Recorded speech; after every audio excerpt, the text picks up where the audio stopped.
मन को काबू में कैसे करें? यह सवाल हम सभी ने कभी ना कभी तो किया है। इस प्रेरणादायक बुद्ध कहानी में हम एक आसान उपाय से जानेंगे कि कैसे हम अपने मन को नियंत्रित करके अपने जीवन को सकारात्मक दिशा में कैसे बदल सकते हैं।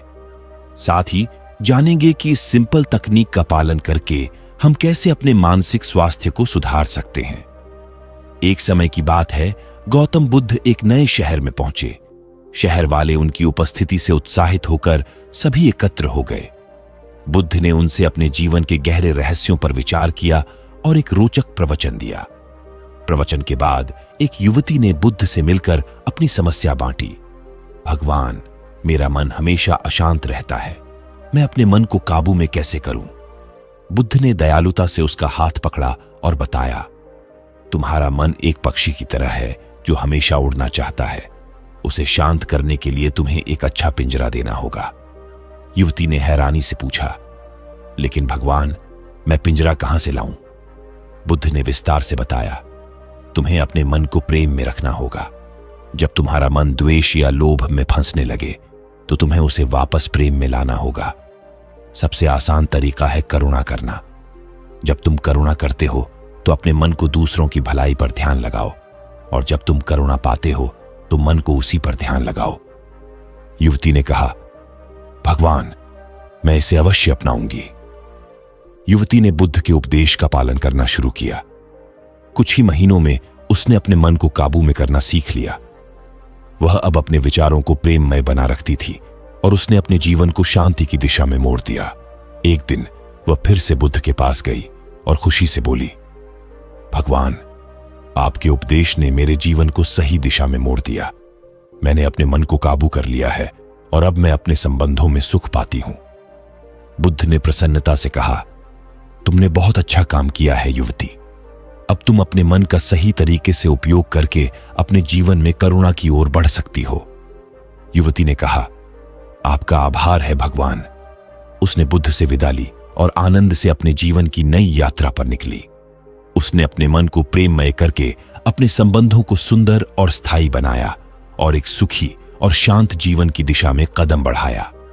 इस कहानी से हमें यह सीखने को मिलता है कि मन को काबू में करना एक बड़ी सीख है जो हमें अपने जीवन को सकारात्मक बनाने में मदद कर सकती है। मन को काबू में करने के लिए हमें ध्यान और सामर्थ्य की आवश्यकता होती है। जब हम अपने मन को सांस लेने पर ध्यान देते हैं तो हम उसे अपनी इच्छा शक्ति से संजीवनी दे सकते हैं। इस प्रकार हम अपने जीवन को पूर्णता की दिशा में बढ़ा सकते हैं। यह कहानी हमें यह भी दिखाती है कि जीवन को निरंतर सुधारते रहना हमारे हाथ में है और सही मार्गदर्शन से हम अपने मन को नियंत्रित कर सकते हैं। यह एक बहुत बड़ा सफलता का सूत्र है कि हमें अपने लक्ष्यों की प्राप्ति के लिए मन को अपने साथ मिलकर काम करना चाहिए। इससे हम सच्चे आनंद और समृद्धि की दिशा में बढ़ सकते हैं और अपने जीवन को सार्थक बना सकते हैं। मन को काबू में करने के लिए आप कुछ और भी उपाय अपना सकते हैं, जैसे कि मेडिटेशन करें। मेडिटेशन से आप अपने मन को एकाग्र कर सकते हैं और अपने विचारों को नियंत्रित कर सकते हैं। मेडिटेशन से आपका मन शुद्ध और स्पष्ट होता है और आप अपने लक्ष्यों की ओर बढ़ते हैं। मेडिटेशन करने के लिए आप रोजाना कुछ समय निर्धारित करें और एक शांत और स्वच्छ जगह पर बैठें। अपने सांस को ध्यान से देखें और अपने मन को वर्तमान में रखें। अगर आपका मन भटके तो उसे वापस सांस पर लाएं। इस प्रक्रिया को कुछ मिनट तक दोहराएं। आप चाहें तो किसी ध्वनि या मंत्र का भी उपयोग कर सकते हैं। अपने काम से प्यार करें। अगर आप अपने काम से प्यार करते हैं तो आपका मन उसमें लगा रहेगा और आपको अपने काम को अच्छी तरह से करने में आनंद आएगा।